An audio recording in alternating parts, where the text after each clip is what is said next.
we're here to bring you everything and anything surrounding Porsche. I'm Mike. I'm Aaron. And this is P-Car Talk. Welcome to another episode of P-Car Talk. I'm Mike. And I'm Aaron. And you are in the studio today with me. Let's do this. Me. So, HSR passed a few weeks ago. Sure that was HSR 24 at Daytona. Yep. Got a ton of messages on, bro, what's HSR? Okay, we've only talked about this about 1,000 times, but since you're not listening, Got new listeners. apparently, like, you put shit on in the background and just do your day. Okay, I get it. I used to do it. I used to work in an office. But listen, I'm going to tell you what HSR is. Yep. And if you don't know, if you don't hear it after this, you can go to their website and figure it out too. Yep. But they're nice people. Since we're going to facilitate this for you, HSR is historic sports car racing. Which is kind of misleading Yes. because it's if a car has raced. Yeah. So not meaning it's just all vintage stuff. There is some almost current year, if not. Yeah, they have their own rules Like and 2-year-old. regulations. Yeah. I'm not going to get in the weeds of it. But you can look it up on their site. They have what qualifies, what doesn't qualify, how you can race your car if you're interested in racing it. The 24 happens in Daytona. The 12-hour happens in Sebring. They race all over the country. Somebody mentioned, oh, is this just a regional thing? No, it's not. They race all the way up at Road America. They race at the Midi in Atlanta. They're at VIR. They race at tracks all over the place. So they're everywhere. Now, HSR is based in Clearwater, Florida. Yep. So Right down the anyways, road. and if you think this is just some like old men kind of screwing around on the track, it's not. It's serious. Yeah, these guys take this stuff serious. Now a lot of these people who are racing in these cars, not all of them, but most of them are some titans of their own industry. They're pretty affluent people. So that's also a neat thing to be able to see too. You're going to see probably some star power when you're out there racing, i.e. AC/DC. Brian Johnson. Brian Johnson was there. Ray Everham's there, if you know who he is. He was crew chief for Jeff Gordon for a very long time. They won a lot of races together. He's out there racing. So there's some real race car people out there. And there's also people that you don't know by name that are really hot shoes as well. Yep. And you're going to see everything from a 962 race car that raced at Le Mans going 250 miles an hour all the way down to a 944 that has like 180 horsepower. You know, they class these things up. You're going to see new GT3 Cup cars out there.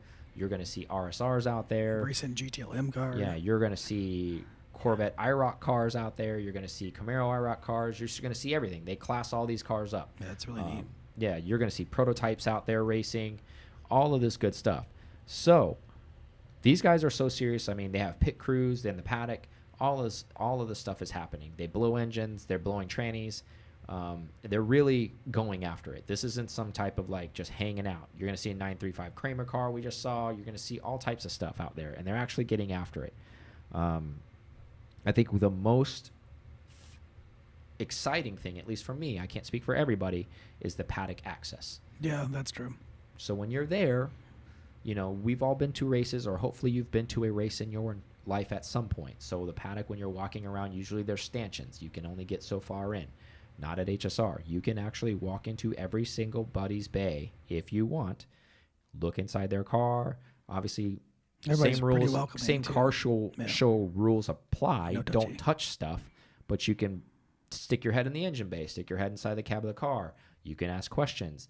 A lot of these people that are working on the cars, the mechanics, the crew chiefs, even the drivers that are there, they will stop and talk to you because that's part of what this event is. They want people to be there. They're there to race.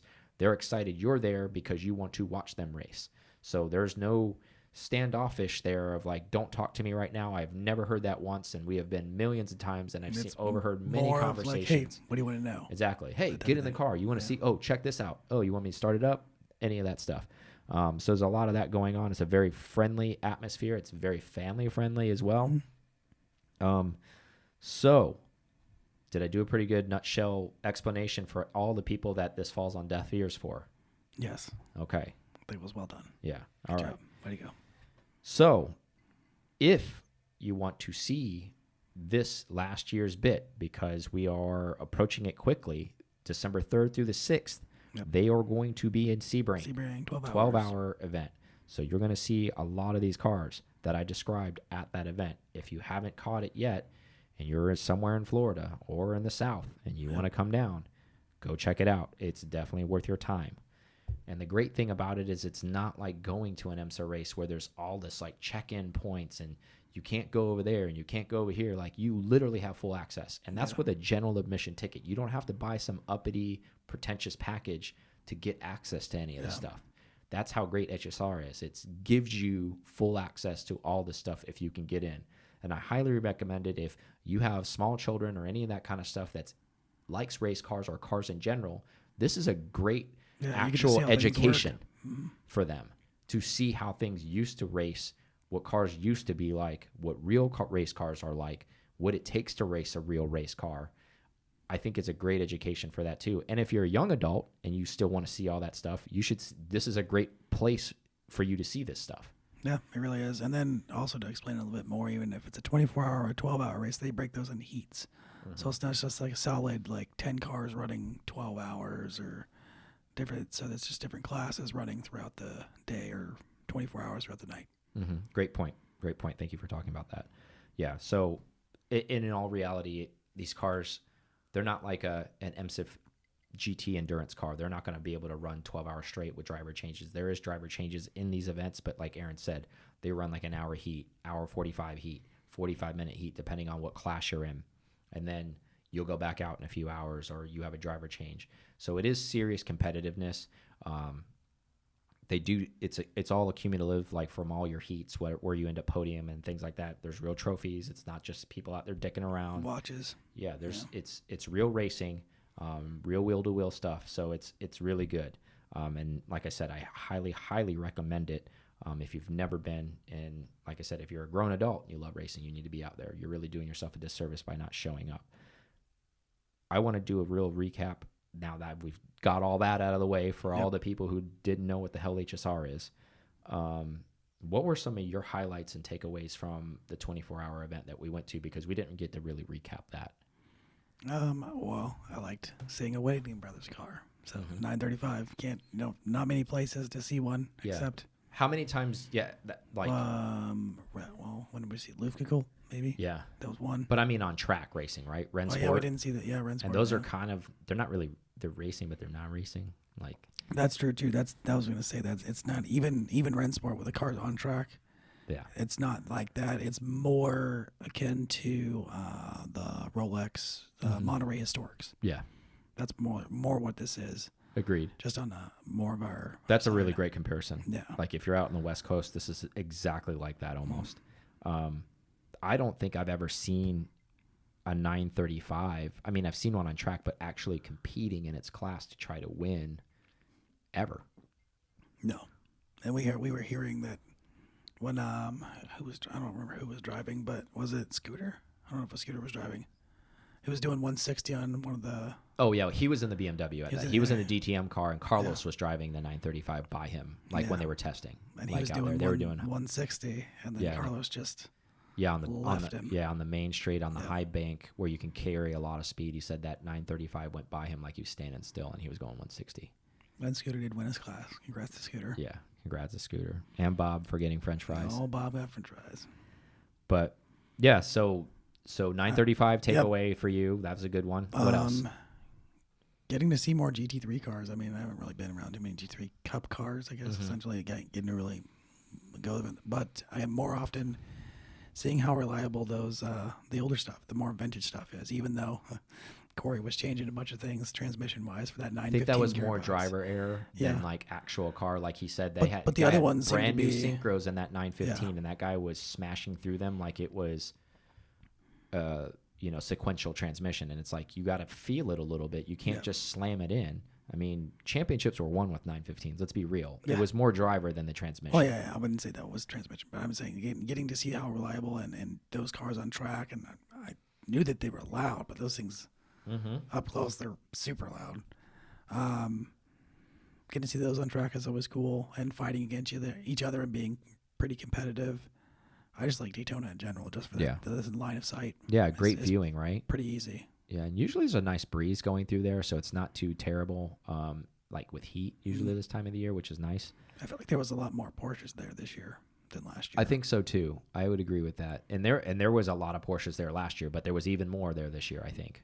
I think that the one guy that who you didn't know, but Bill Warner, the guy that runs Amelia.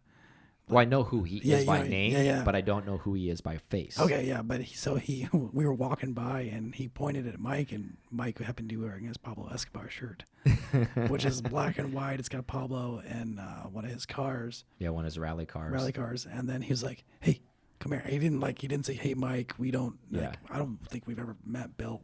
Not officially. And he was like, "Hey, come here." And then on his Trans Am, he was like, he pointed, and they were like, "Oh, so it was one of Pablo's race cars from back in the day," which was it had his cool. name on the door. Yeah, Pablo Escobar. He's Trans out there Am. running it. Yeah, which is awesome. Bill's a nice guy too, and he does a real great event at Amelia. Yeah, that was a cool little highlight. Yeah, I mean, for me, some of the cool stuff I always, and we've been multiple times, and I still am blown away in. Like a kid in a candy store, I couldn't stop smiling for a long, long time. My cheeks were hurting. But it's just that atmosphere. Like, especially like, remember when we got there Friday, I want to say like at noon, and everybody's in the garage. You know, there's some cars on track doing hot laps, testing and tuning, all that kind of stuff. People are qualifying. And there's so many cars, right? Tons of garage bays.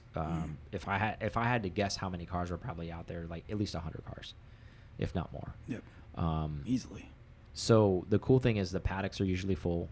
You're walking around. There's always something going on. People are hustling and bustling. Somebody's testing and tuning. Cars are firing up. Things are going on. And just they have announcers announcing the track, too. They're talking, and it's not just like a quiet race. Yeah, exactly. You smell the race gas. You see people in their engine lids or deck lids are open.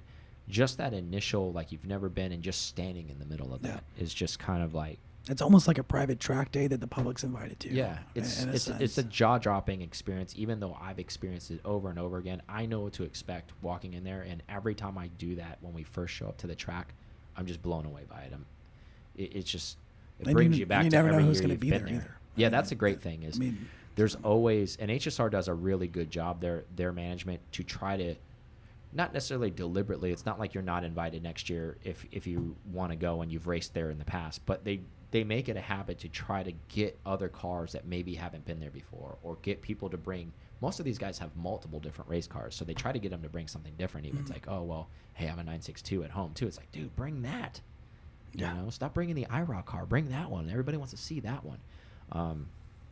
And for me, it's just, I think it's the lineage. But one of the best things for me is to see, because even though you haven't, maybe if you haven't seen it, so it's hard to paint the picture, but I'm going to try to do my best to help you guys understand.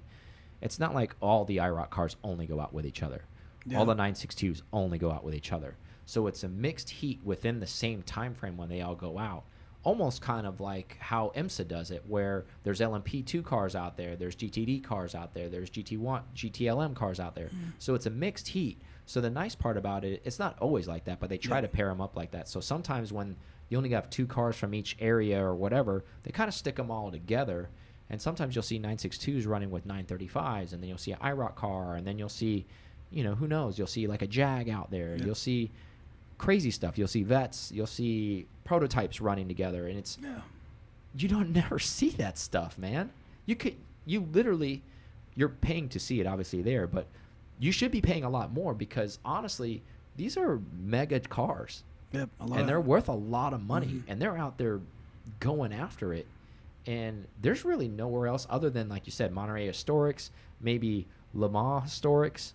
Yeah. And if you go to Goodwood and watch a hill climb, you'll see these cars, but they're still not next to each other like this, going out there with a full pit crew and the paddock. And it's just, it's so cheap to go too. That's the crazy part.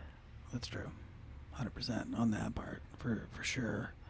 And yeah, like you're saying, getting to see, and even though like being split into classes, there's still something, and maybe you saw it back in the day, it's still not split that way, because there's still maybe something newer, like that prototype car versus Carlos's prototype car. Exactly. 2 different classes or 2 different times. Exactly. And the other one was fast.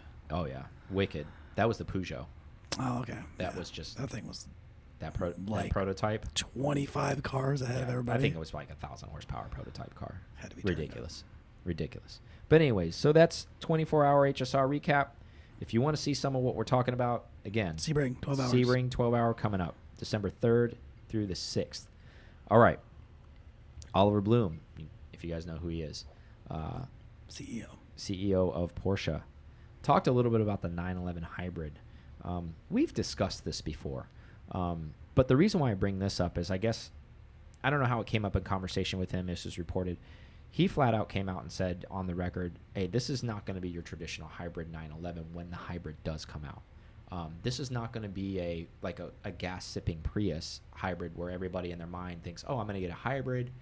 I'm going to get longer range because it's a hybrid. So that to me right off the bat says there's like no modes, and this is just turn the key, and this is an assist. This is more of a Vonnen assist. This is the race car. Yeah, this is the balls out. If we're sticking a high, almost kind of, and we've experienced this. And if anybody's listening, you have some type of hybrid Porsche, even the Cayenne, you understand those actually help you produce more power.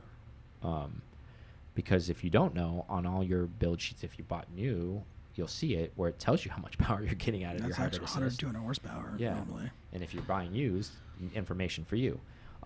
So what he goes on to say is basically this is going to assist the combustion engine car to make it faster and better sports car and faster. So it's not going to get better gas mileage. It's going to get more powerful.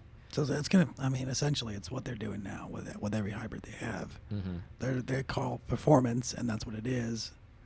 I bet you it still has some range. Yeah. Maybe. Does this surprise you at all that they've talked about what he's come out and flat out says like, look, this isn't going to be a gas because he's worried this about, is going to be he doesn't want that image. Yeah. He wants it to be, hey, still a 911. Yeah. Still a sports car. Yeah, and we're a performance brand. This is what we do. We race. We're not trying to get 100 miles out of it. I think the more interesting thing about this is with the hybrid assist, I can imagine. We've driven the newest 911, the 992 Carrera S. That is a sledgehammer. So can you imagine maybe that car with a hybrid assist, maybe a little less displacement, what that's going to be like? We're pushing supercar territory with that type of setup in a 911. Yeah, a little bit. Tuning a little bit of that thing, and it would be crazy. Now, do you think if a hybrid assist motor goes in, do we see displacement go down a little bit? Meaning, like, it'll still be a flat six, and where I'm going with this, hear me out on this. Hey, 1970 911T, 2.2 liter flat six. Where I'm going with that is that was still a flat six. Do we think they take the 3 liter that's in the 992 right now and maybe dial it back to like a 2.5 and then put this hybrid in there? Because we've talked about this, at least in the EU, and then in other places, emissions is cracking down on displacement numbers, so it needs to be smaller displacement, like as far as if your horsepower numbers are there. So do we think this is where this might go for the 911? It'll still be a flat 6, but maybe do we see like a 2.7, a 2.5 in it, and with a hybrid assist and like all of this other, mishmash of shepherd's pie going into this, a little bit of this, a little bit of that, a little bit of this, and then we're still at the horsepower numbers we want to be at. I counter your small displacement and then say it's going to be a larger displacement, because they talked about trying to do a larger displacement with better emissions.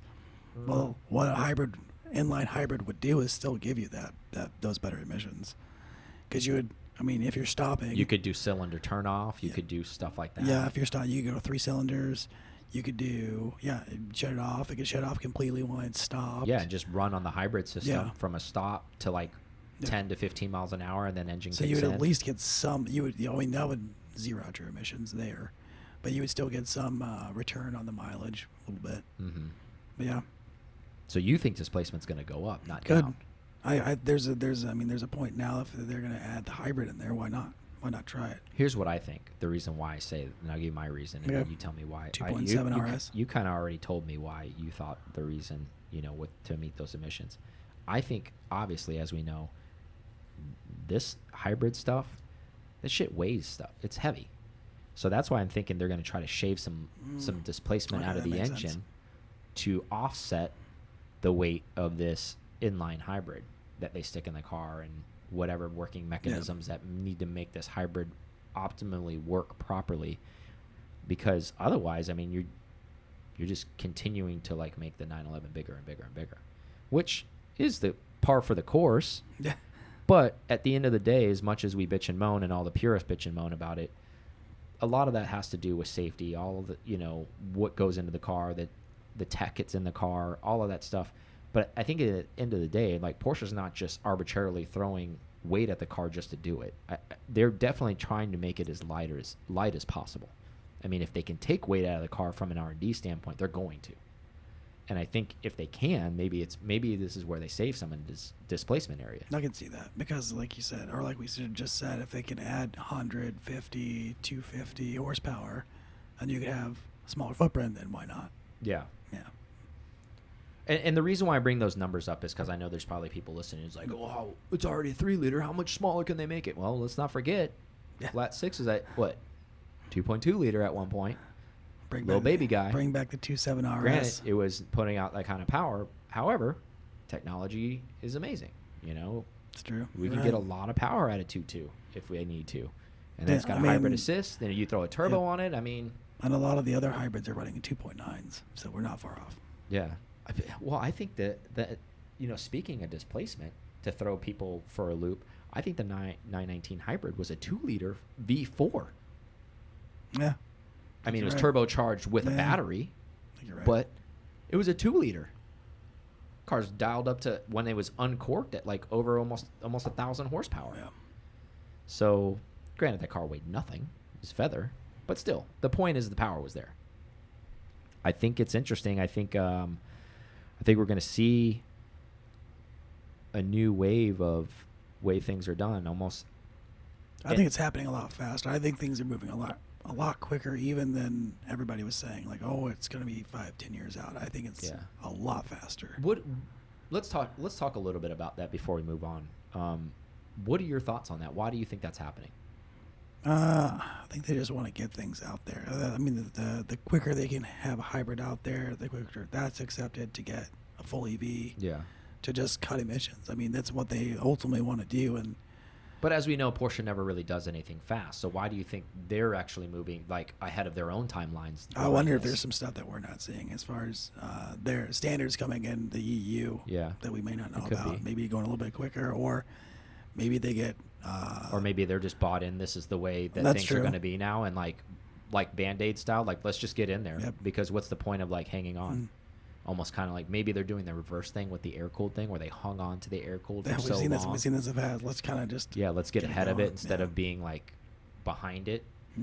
You know, I know there's a lot of people like, oh my God, I can't believe you're saying that. I have an air-cooled too, I get it. But at the same time, like progress is progress. And unfortunately, you know, that's what happens when we become old men and women is like, well, I remember back on the day when I used to do this. Or I remember back on the day when they used to do that. And it's like, well, guess what? Today is not that day, and we do not do that anymore. New times. Exactly. So I think it's interesting times coming. I'm excited to see it. I'm always excited to see what Porsche's coming out with. Doesn't mean I'm necessarily going to like it just because I'm excited about it. It may get here and it may be a dud. It might be like, okay, that's a failure launch for me. I'm not interested. Yep, Taycan's faster. Yeah, exactly. It's the best. It's got wings now. It can fly. It's everything I've ever wanted, man. Exactly. Now I can pretend to be a pilot, kill myself real fast. Okay, so before we go on break, why don't you tell us what Foreign is? Foreign is our second annual this drive that we're having. And it's going to be in the fall months this time versus where it was last. And it's a drive that we do for our club members. And so we have club members only. We're limiting to 30 spots, which is really not technically true because it's down to like 10 spots now. Yeah, because we're 2/3 full, right? Yeah, right. So, pretty close to it. Yep, and we got people every day. Yeah. Sign it up, I can promise you.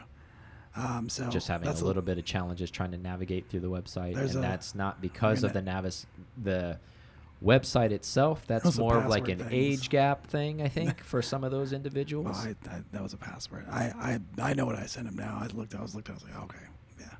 I think we got it straightened out.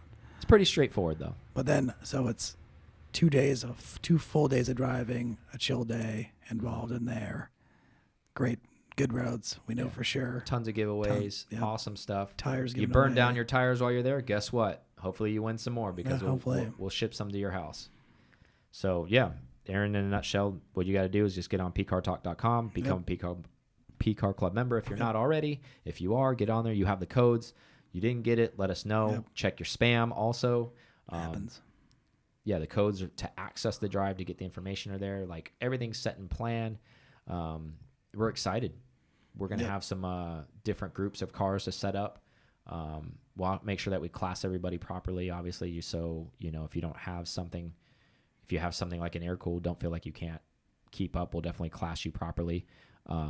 With that being said, once we get closer, Aaron's going to send out a thing to all those people that have already signed up to almost kind of like what car you're bringing so we can kind of class you already. That'll be the finer details of everything, which we have. And that's coming. I mean, that's down the line. Again, like Aaron said, this is in September. So, and I know it sounds like it's far away, but guess what? It'll be on you before you know it. And it'll also be sold out before you know it. And you're going to be one of those people that we run into at one of these events like, man, I really wish I could have went on the drive, bro.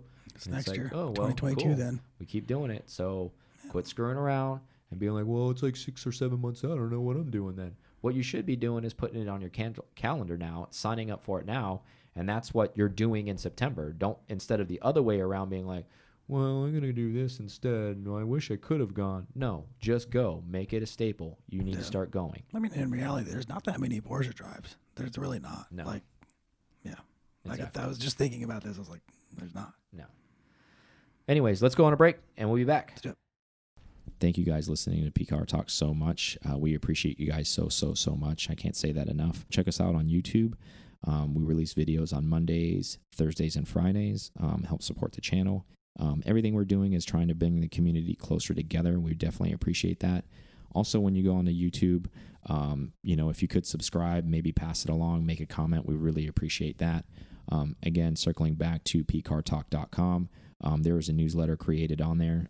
Please put your information in there. That way we can keep you up to date on anything that's coming forward and anything that we're going to be doing moving forward and all the exciting things that are coming out. Now back to the show. We're back from break.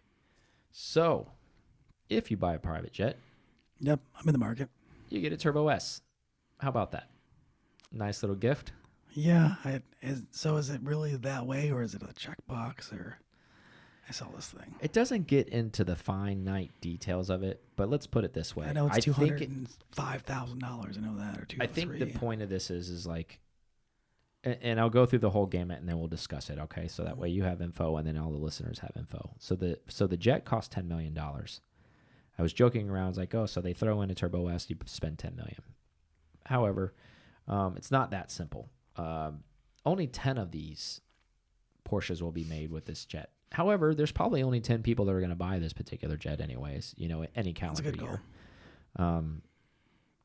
So it's a full custom Turbo S to the max, so it's to match the jet. So if you end up getting whatever color scheme you get on your jet, your Turbo S is going to get it. From exterior paint, you can do interior, same setup. Oh, so it's not just the dark gray then? No. Okay. At least from my understanding.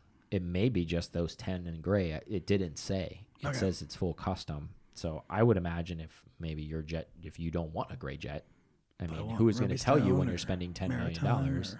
Yeah, if you're spending $10 million, you're telling me I can't get it in a different color? We would probably go reverse from the typical private jet owner. They would probably get the jet matching the car. We would get the car matching the jet. Yeah.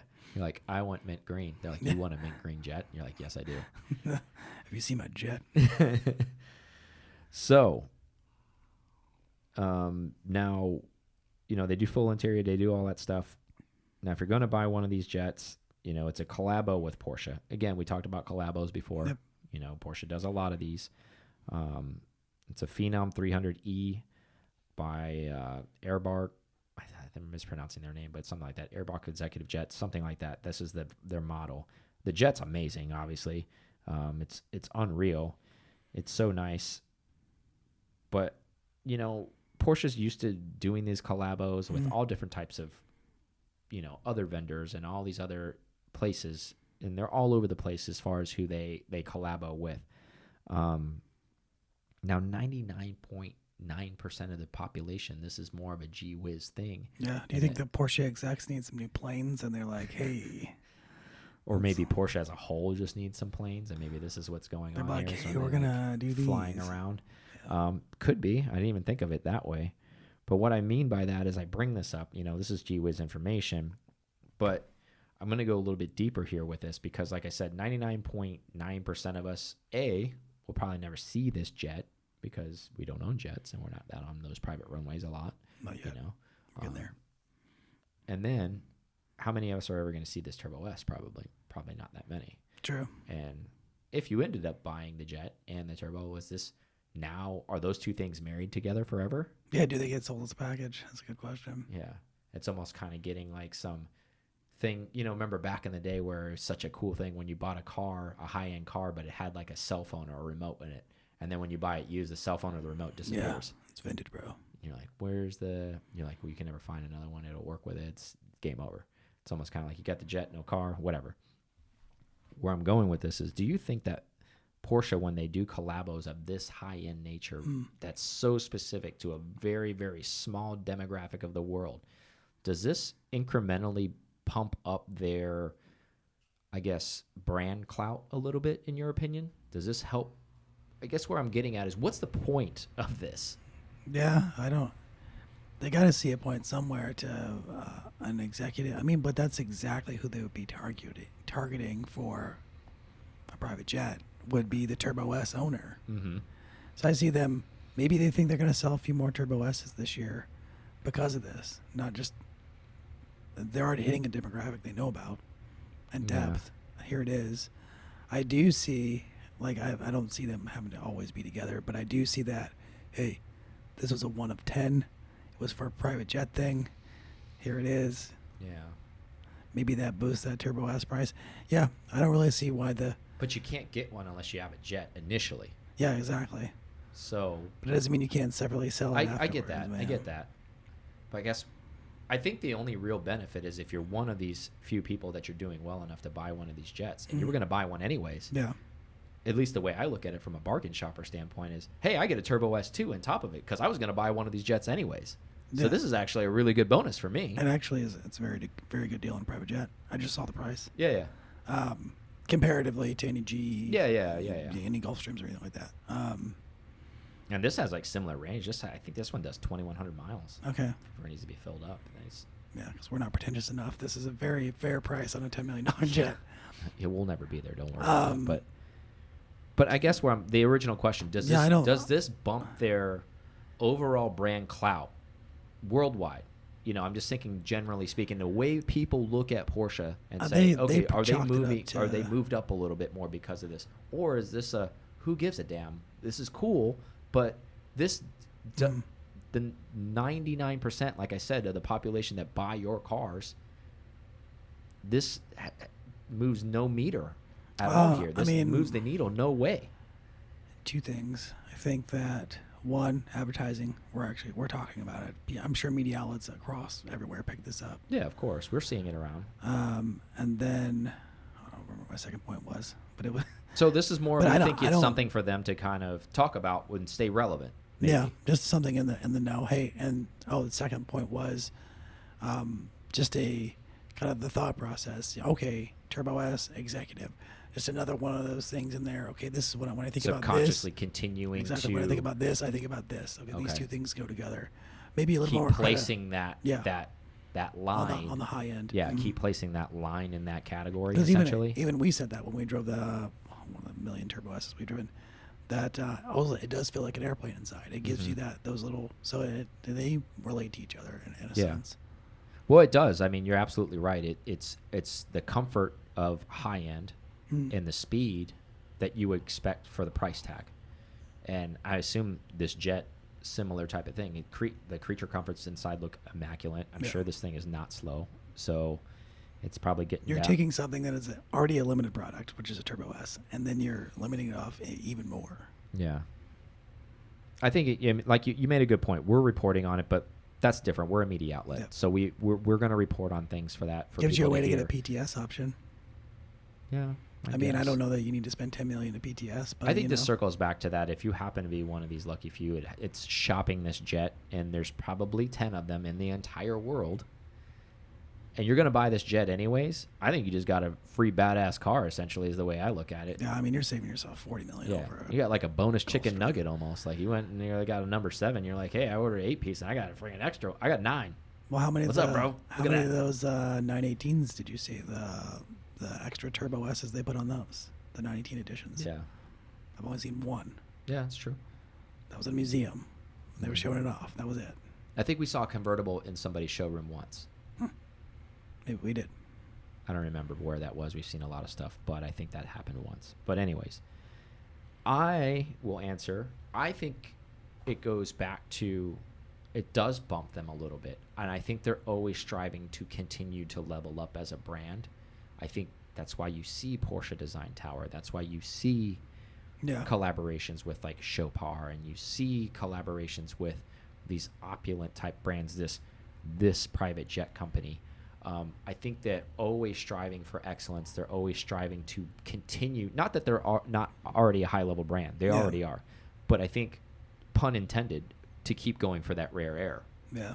You know, so, you know, with the airplane in the air and all that kind of stuff, I think that their goal is to continue to always push that envelope, to always continue, like you said, to bring in that clientele. So I think even that at the 0.1% that see this, maybe are turning into Porsche buyers that might not have been Porsche buyers before. It's true. And it also opens up other airplane companies to work with Porsche. Hey, these guys are doing it. Let's hop on that. We like that. We want to give that to our customer. Or other high-end collabos that opens the door for that other stuff. That's like, wow, they went with an executive jet company to collab on a car. You know, maybe Tiffany's wants to get in, and we can do Tiffany ring bezels or something for the car. Tiffany I don't know. blue. I'm just kind of reaching here, but do you think that affects guys like us as far as I'm just going to go and say we're at the lower end of this type of situation. Do you think that phases us out? Does that turn you off? I think it's an article I skimmed through. I'm like, cool. Yeah, that's about it. That's the way I approach this. It's like somebody will be. Somebody will. This is a Borat. Nice. Like, okay, cool. Like somebody thinks it's special. Something to talk on some type of. But I also think that's super interesting, right? Because we have enthusiasts at all levels in Porsche. We have people who don't even own Porsches, like we talked about before, that are our club members. They're aspiring to own Porsches, and we have people all the way up to the gamut to this level of I'm buying a private jet. Oh, and I get a Turbo S too. So I think that's pretty unique within one brand. Don't you agree? That's true. I mean, you're able to pen different demographics all the way up the chain versus just these are the people that buy my car. This is my brand. So I think almost kind of from a Porsche perspective, since we just had Thanksgiving, it's a cornucopia. Oh, look at you. Of enthusiasm. It definitely and is. Levels of people merging togetger, brother. That's his Coke energy drink working right there. The synapses are firing left and right. Not a sponsor. Not yet. Come on, we just gave away one of your hats, Coke. Step up. Anyways, let's move on. Full EV Macan spotted testing over in Europe. AKA the Nürburgring. Where else do they test? Yeah. Nowhere. It's kind of goofy looking right now, but it's just a test mule. Yeah, and we always know that that's not the end all say all. Obviously, we haven't seen a reveal. We haven't even seen a rendering yet, but they're testing the mule. And clearly this isn't the way it's going to look. But I have to be completely honest. It kind of looks like the Tesla in-between SUV. What the hell is that thing called? Model 3 thing or not? Is it a Model 3? No, not the... I think it's a Model Y or something like that. Okay, the like new thing. Whatever the not the big boy SUV, but the smaller one. It kind of looks like that. I just thought of that clip. Is like same, but different. But still same. Exactly. But yeah, obviously we know it's not going to look that way. It's going to have Porsche design cues on it. But it probably the reason why the test mule looks that way is that skateboard technology, right? So they just kind of threw something on there right now to say like, all right, let's just make sure all the tech works here. Well, let's see what this guy looks like. From what I saw, though, I think it was just maybe because it was a test mule. There was something really weird going on the top. The roof line. Yeah. The roof line's weird. What is it?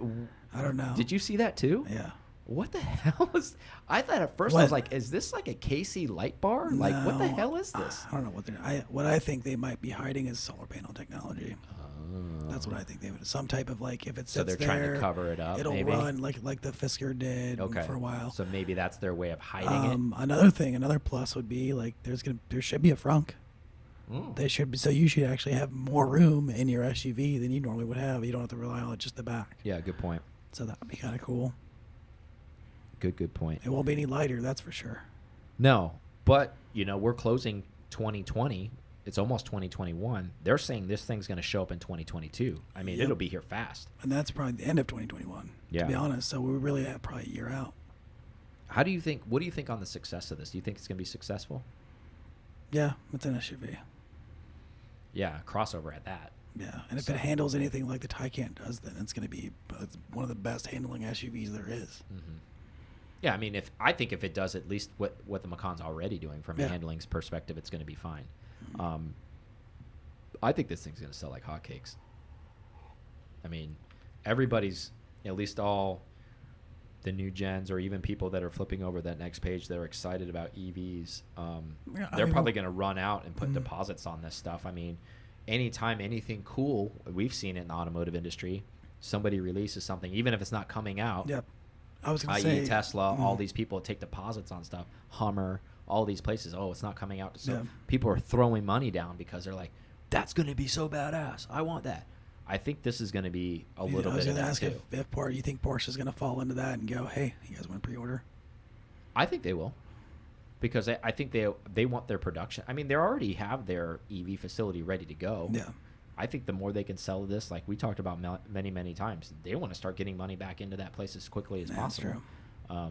And I feel like everybody who's a current, Macan owner or something like that, will be looking to this possibly as an alternative, because I mean, if this is a full EV, we haven't really discussed capacity or range or any of that stuff. Yeah. But I mean, if it does anything similar, I mean, it should actually do more than the Taycan, because it's not as performance based, so it shouldn't be as much of a drain. So if you think about it, like you said, more space. It's a Porsche. Handles pretty good for a crossover. I think they'll try. And if it could do 300 plus range, I think it's going to do. I think it'll good. get there. I think it may do a little bit better than the turbo, but I think that's what they're going to go for, is their Macan turbo specs as far as power. Oh, I'm sure. That way that shouldn't be too difficult for them to attain. That way they can sell it about that same number with that kind of price. I mean. Yeah. I think the most interesting thing will be like, what is this thing going to look like at the end of the day? Because we could pretty much guess what it's going to be from range based off of what they're already using. I think it'll be 300 plus.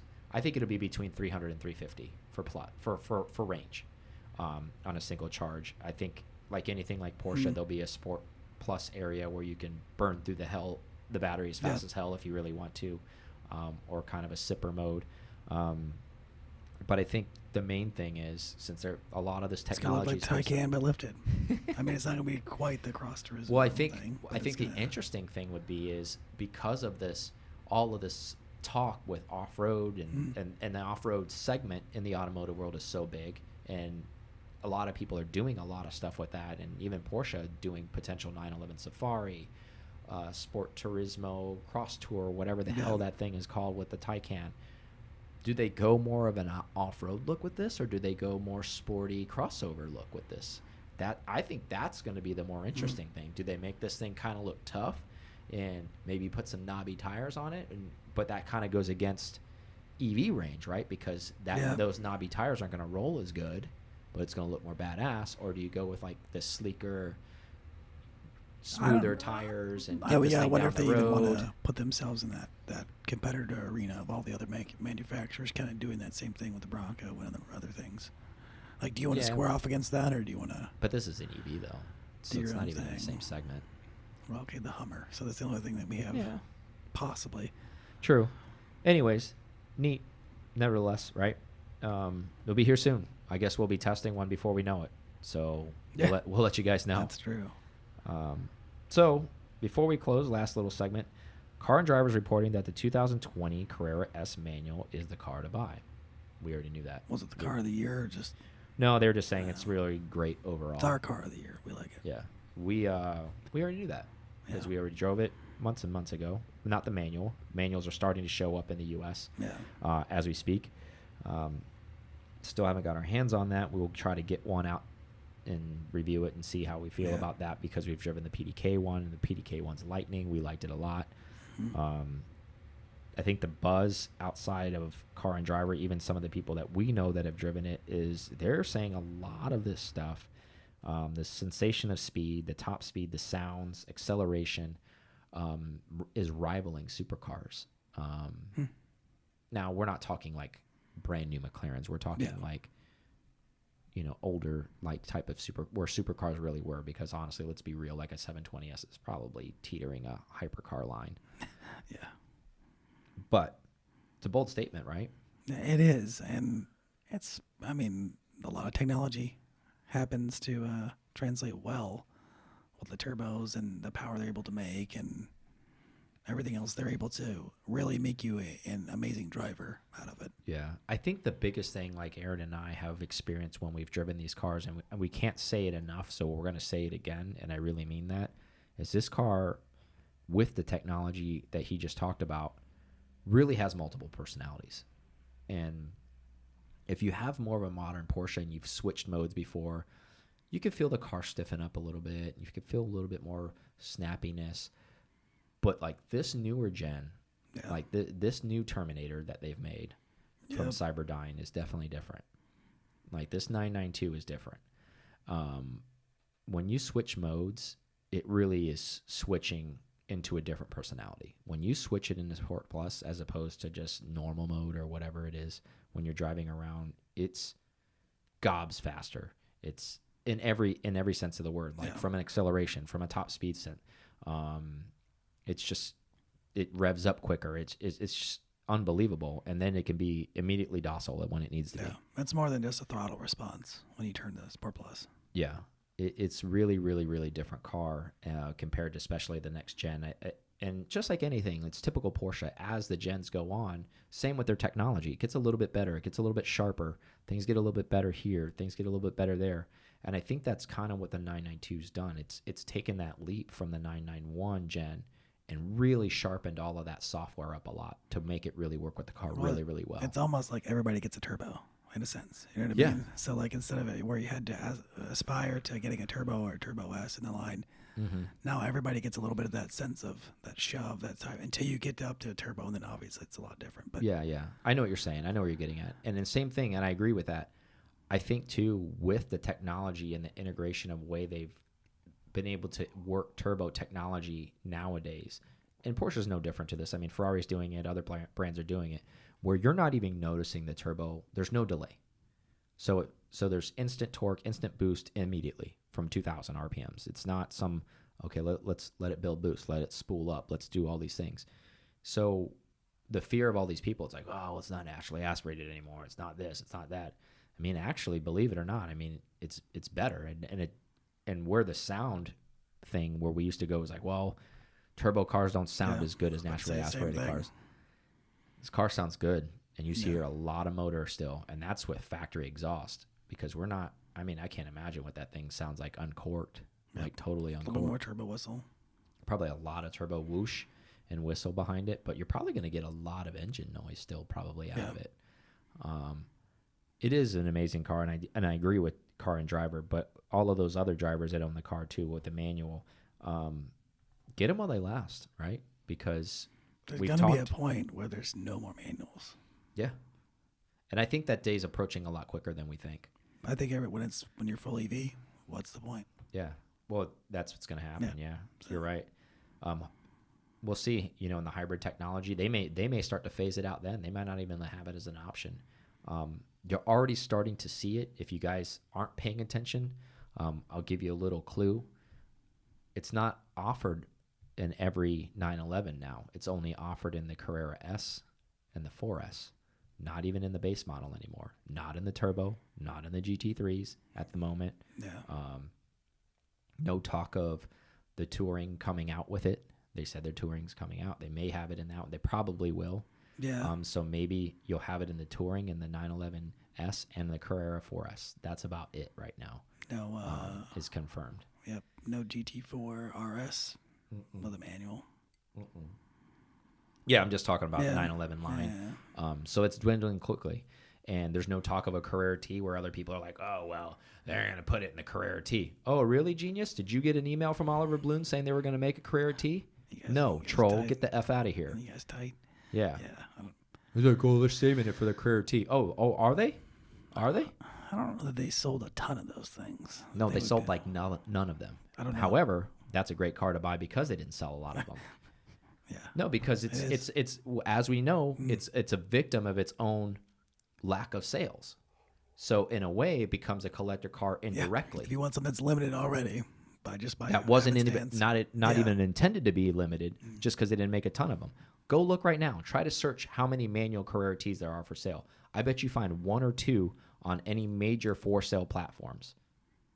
How do I know this? Because I've checked. Because I'm looking. Yeah. So Still not going for necessarily, like- but I just for research purposes, I looked. Most of them are PDK cars because I sold them Carrera Ts and PDK also. Still in the 90s. Still 90, 95. Yeah, about that.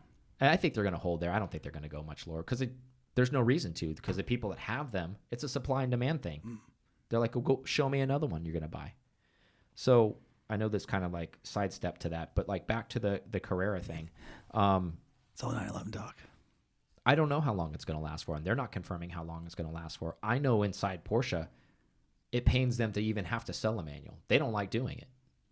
They're only doing it because people cry wolf when they don't do it.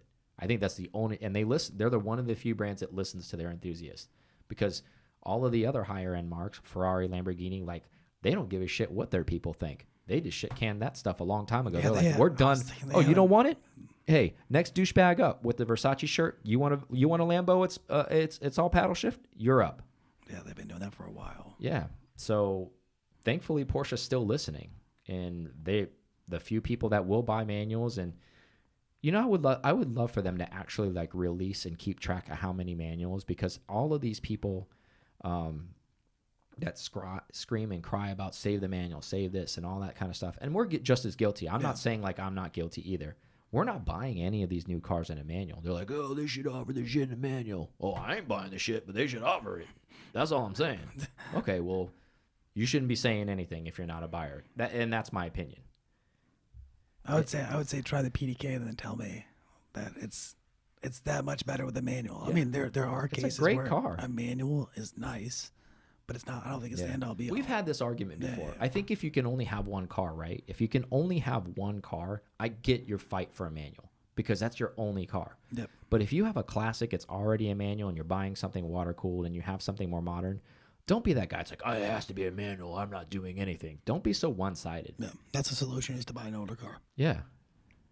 So buy the abundance of manuals back in the day. Shit, buy them when Porsche wasn't even making autos. There was a time then too. I'm sure those same clowns back in the 80s are like, why don't you make an automatic car? Like the Sportomatics. Figure it out. Like really old ones. Yeah. But again, who knows how long that time, like we're running out of sand. I think we are on that. I can't afford a new one, but we'll definitely test one, and then we'll let you guys know what we think. But I'll tell you what, the PDK one's lightning. They always And I are. wouldn't definitely kick you out of bed. So But we can tell you that from driving Cayennes, because we'll get in the Cayenne and be like, whoa, wait a minute, what is this? oh yeah, I'm like, this is definitely not a PDK Welcome to transmission. regular transmission life. But I don't have anything else. Do you have anything? No, I think we're good. All right, ladies and gentlemen, enjoy the rest of your week. Yeah. Thanks for joining us, and we'll talk to you on the next one. See ya. Thank you so much for listening to this episode of PCAR Talk. Connect with us on Instagram at PCAR Talk or online at pcartalk.com.